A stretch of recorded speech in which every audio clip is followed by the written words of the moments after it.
surreal tombs in lunar amber swallow me deeper into the golden mosaic of unfathomed dreams. I hear the murmurs of the gods frost fallen, resonant in utter darkness. I bathe in the velvet lava from the heavens. Watch my body melt into the dust, ethereal labyrinths.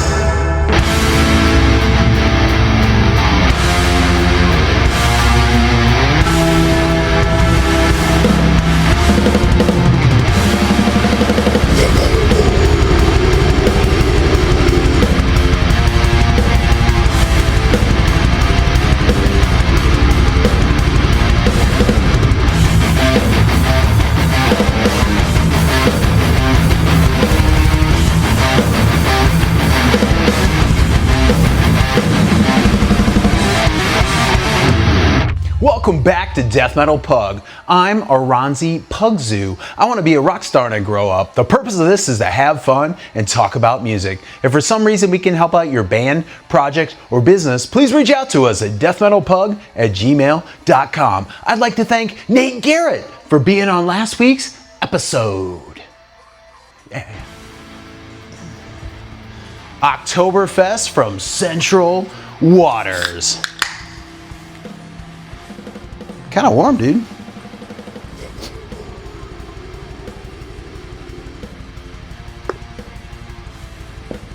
In the far northern reaches of Finland, in the year 2007, a guitarist named Lassi Piego stepped out of the shadows. He'd already left his mark in the death metal underground, but now he wanted something slower, heavier, more suffocating, inspired by the fog-soaked horror of tombs of the blind dead. He breathed life into a new beast, Hooded Menace. Their first creation, the Eyeless Horde, a raw, ominous demo, lurched through the underground like a cursed VHS tape passed from hand to trembling hand. Within a year, they unleashed Fulfill the Curse, their debut full length, and the curse caught hold. Audiences everywhere found themselves trapped under riffs so slow and massive, they felt like ancient stones sealing the tomb shut. Album by album, they sharpened their blade in the dark. Never Cross the Dead became a rallying cry for the faithful. Effigies of Evil carried their plague across Relapse Records' roster, and Darkness Drips Forth expanded their world into more atmospheric, cinematic, slow-moving dread. They wore the spirits of old doomed gods with the unflinching weight of death metal, creating music that feels both timeless and terrifying. By 2018's Ossuarium Silhouettes Unhallowed, Hooded Menace had signed with Season of Mist, tightening their grip with songs that stalked the listener like phantoms in long abandoned halls. Then came the Tritonius Bell, a record where 80s heavy metal theatrics seeped into their crypt, giving the horror a wicked grin. And now, 2025's Lachrymose Monuments of Obscuration rises from the grave, proof that after nearly 2 decades, Hooded Menace still command the fog, the grave, and the slow march of doom. Hooded Menace remain keepers of the death doom flame. Even now, if you listen closely, on a winter night, you might hear it. The slow, resonant hum of a chord that never dies. A warning, a hymn, and an invitation to step through the crypt door and join Hooded Menace forever.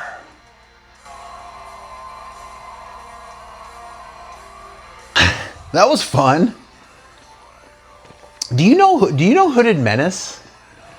Just in time for Halloween, I gotta add some of those songs to my Halloween playlist.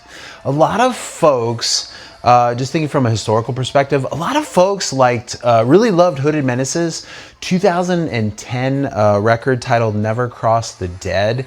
They kept it slow like we have nowadays as well on that record, but it added points of like death metal swagger to it, not only like in tone but like in spirit as well, separating itself from its Hooded Menace's other releases, in my opinion. Another notable album is 2015's Darkness Drips Forth, and drips it does. This is a slow, crawling album, hanging guitar chords, great guitar sound, very clear, very heavy on this album. The drums add like a nice thoughtful texture at times, like the toms kind of add like a nice little like extra beat or two to the songs. That just like adds to the experience and just makes it kind of sound more interesting at times. 4 songs, 43 minutes, and it does not move quickly, and I think by design. It is a crawl most of the time, this album. You gotta be in the mood for this thing, and that mood is probably not happy. It's pretty samey in that the pace doesn't pick up on the album all that much. It's definitely a riff and drum forward record, this one, with really long songs. Just personal preference of music for mine, like a hedonistic kind of viewpoint. I've probably only heard this record in its entirety like 5 times. I tend to lead more on like speed and dynamics type of music. I don't spend too much time with like this gloomy stuff. I just tend to need like the energy of the metal. But Hooded Menace, they always remembered the death in Death Doom, keeping the vocals death metal and just having that like impeccable guitar tone. This is the point where I usually interject and talk about how I've seen them live, but I have not seen them live. I don't even ever remember an opportunity to see them live, quite frankly.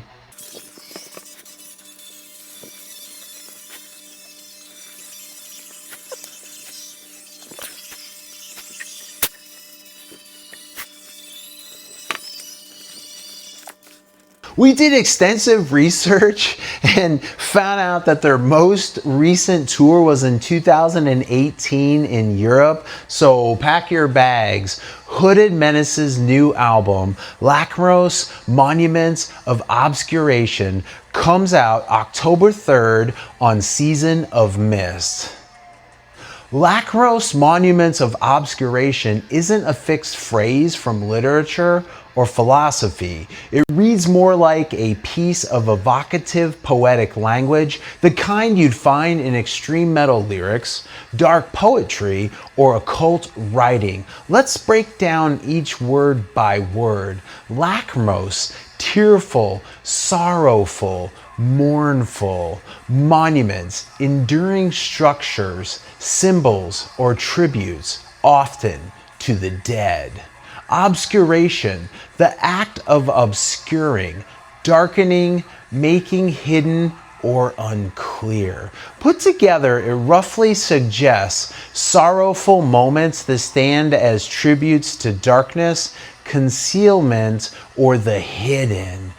But obscuration is a noun, right? The act of obscuring, the state of being obscured, or something that causes obscurity. I think that matches the album cover, I guess. I couldn't find anything with this like phrasing outside of the band's album information after like 2 minutes of Googling and searching around. Do you like Hooded Menace's last 2 albums? You are gonna freaking love this. Don't worry, you're gonna be into this one. I'm liking this one a lot better than the last one, Tritonius Bell. It feels a little closer to 2018's Ossuarium Silhouettes Unhallowed, which is a huge positive in my book. Why do I say that?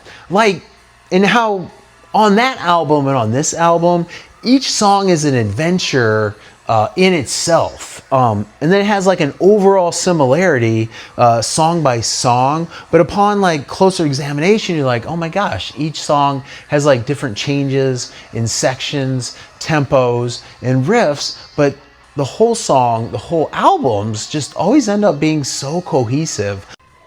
Let's dig into this a little bit on this new album. So track 1 is an 80s sounding 1 minute like intro built mostly with guitars, and it has like some background synths to it. I think you'll kind of get it when you hear it.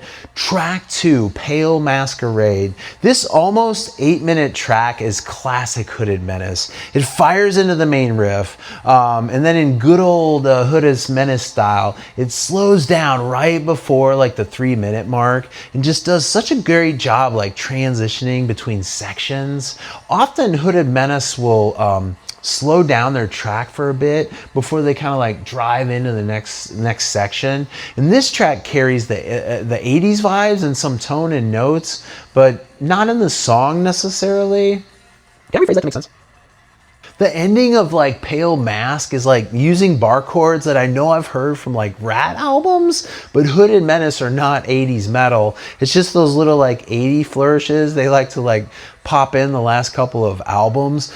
The next track, Portrait Without a Face, has those thoughtful Death the Doom parts and cool cello or like strings added a few times to the song that add this like great gloomy texture. We'll hear those strings again on our track or two a little bit later in the album.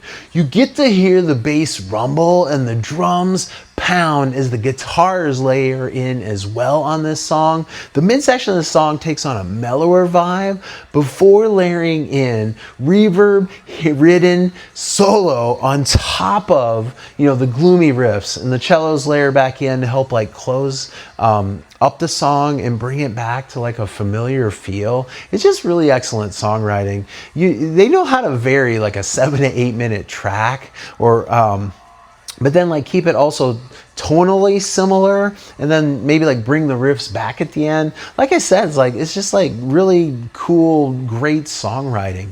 The middle 2 songs on this album are just classic Hooded Menace. I think maybe I keep saying that.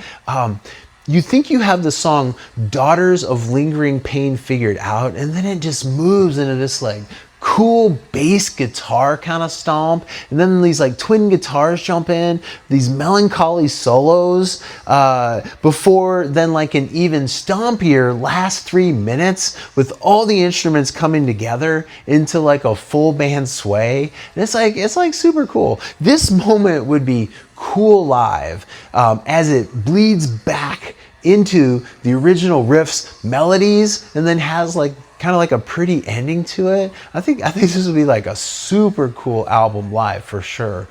The first few times hearing Daughters of Lingering Pain, I liked it, but I didn't love it. But after paying closer attention to the track, it's become one of my favorites on this album for sure. Track 5, Pugrious Dance, is very Hooded Menace-like as well, but halfway through the track as it's chugging, it sends some like merciful fade kind of notes, and then has like a cool guitar solo as the vocals like slip back in and mix with like the main meaty riff again, and its spooky fade out just kind of like sets up the next moment on the album really well.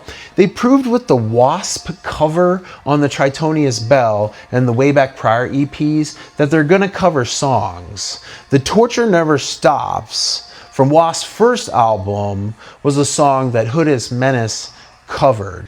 Now I don't really have any like Wasp stories or info or anything, man.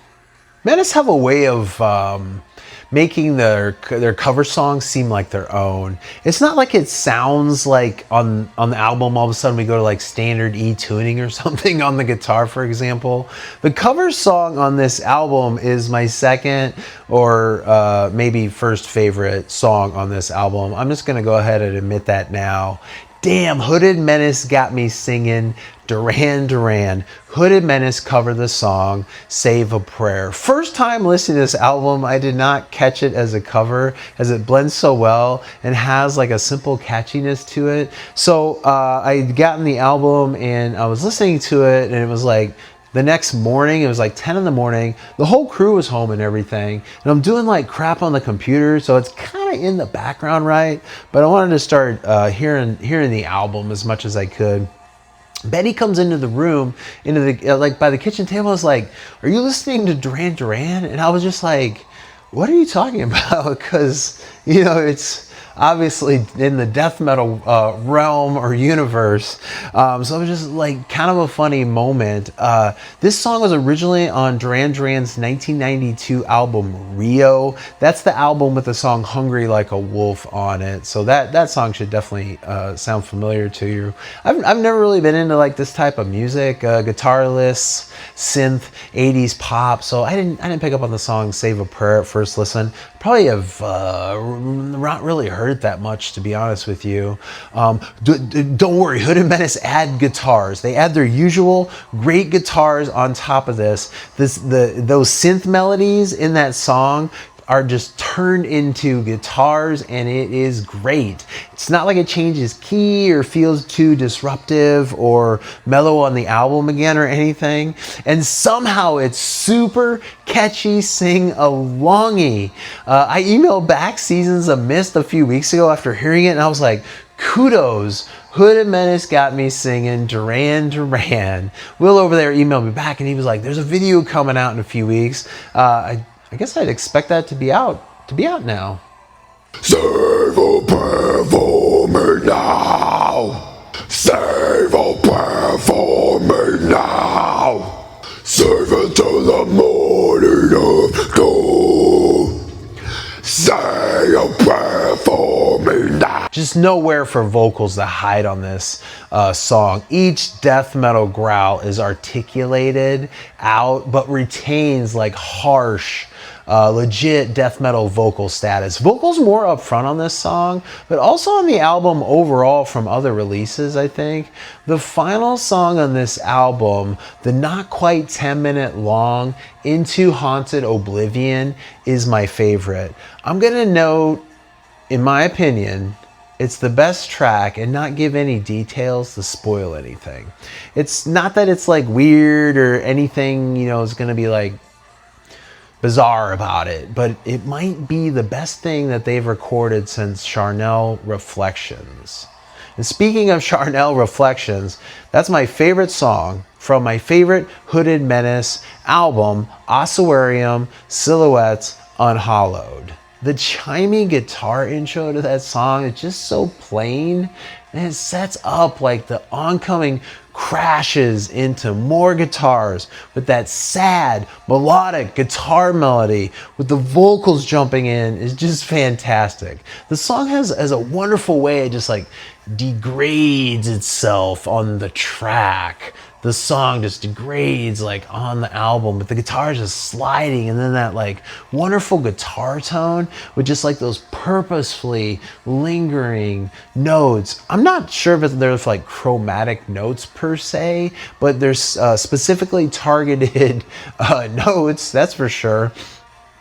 When that melody returns to bring the track all back together through that wonderful Hooded Menace like songwriting, it is just awesome. I get typo vibes on this album, and I can't like sonically say why. Maybe it's more in spirit than in like music for some reason, but it's just like this feels like kind of typo-y. Maybe in a way it's like not purposefully overdone, but it's overdone and it's meant to be that way. Maybe I guess I'll say, but in untypo way, it's not snarky or self-reflective on itself.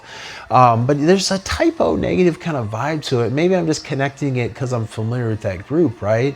The last three songs on Ossuarium Silhouettes, Charnel Reflections, the instrumental Black Moss, and ending song Sorrows of the Moon remain my favorite Hooded Menace moments to date. Instrumental Black Moss is like, do you want to hear us play guitar? We're not just slow moving because we have to. Something Hooded Menace have always been able to do is avoid a pet peeve of mine, where like some heavy doom with like very little notes just sounds too simple to play. You know, that kind of like takes me out a little bit. But with the song Black Moss, Hooded Menace are all like, fuck around and find out. The front half of Ossuarium Silhouettes Unhallowed is great as well and pummels you with sad darkness. You can start the album as well on the track Charnel Reflections and let the album play out too, and it's a wonderful experience just with like a shorter amount of time. So this thing can be broken up in a nice way, which I find that great for me when I can do that for an album. Hooded Menace's new album blends better the influences that I think Tritonius Bell was trying to blend into Ossuarium Silhouettes Unhallowed. In less specific, like nerdy terms, it blends the masterpiece of OSU with the 80s influences just a lot better. Each song is cool on its own or like spun as a whole album. I've been sitting on this thing for 6 weeks and it's only gotten better. So if you're kind of like, you're a little mid on it, I would just politely recommend you give it another spin. In a simpler way, it's got like parts or songs like OSU, but the 80s flourishes are less 80s heavy metal and more like 80s music. I hope that makes sense. The stickier or best parts of the last two albums have come together on this album. It's a huge compliment for a group when you can like cite back its own sound as a reference for how you like the sound on the current thing that they're doing, as I've done here a few times. This is like a really pretty amazing compliment to a band. This thing is awesome. Check out Hooded Menace's new album, Lachrymose Monuments of Obscuration.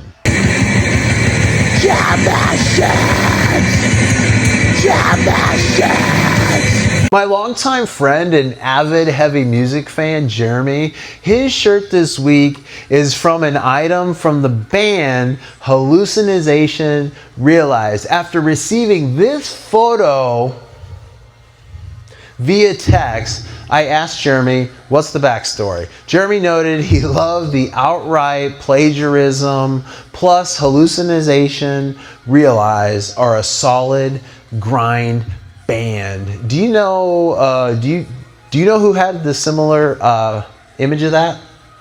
I'm not going to tell you, but I will say I couldn't find the band Hallucination Realized on my music app, but I did find them on Bandcamp. They're angry. Jeremy Shirts!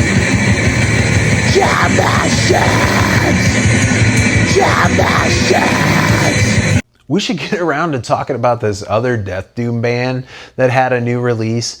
Innumerable Forms released Pain Effulgence on August 22nd, 2025. What the fuck is Innumerable Forms? This Boston, Massachusetts band dropped a big old slab. This Boston, Massachusetts band dropped a big old slab. This Boston, Massachusetts big old slab. This Boston, Massachusetts band dropped a big old slab of ribby, death doomy, meaty riff slabs. This Boston, Massachusetts band dropped a big old slab of heavy death doom as well. Purposeful note selections, slow, lingering, a little mechanical at times. Parts of the album were a little bit, difficult to recall. Sometimes the tempo change is not recorded smoothly, but I bet this band kills live, and I think we should, kind of like keep an eye on them. So check this album out; you might dig it, and then keep an eye on them going forward. Now, will ya? Check out In Mourning's new album, The Immortal. It has my second favorite deer-themed song that has come out in August of 2025. It has my second favorite deer song. It has my second favorite deer-themed song that has come out this year. It has my second favorite deer-themed song that came out last month. Nobody's gonna fucking get this joke, man. It has my second favorite deer-themed song that came out in the month of April, month of August. It has my second favorite deer-flavored song that came out in August 2025. The Immortal came out August 29th, 2025.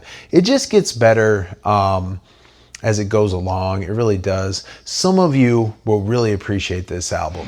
That's it! Death Metal Boom!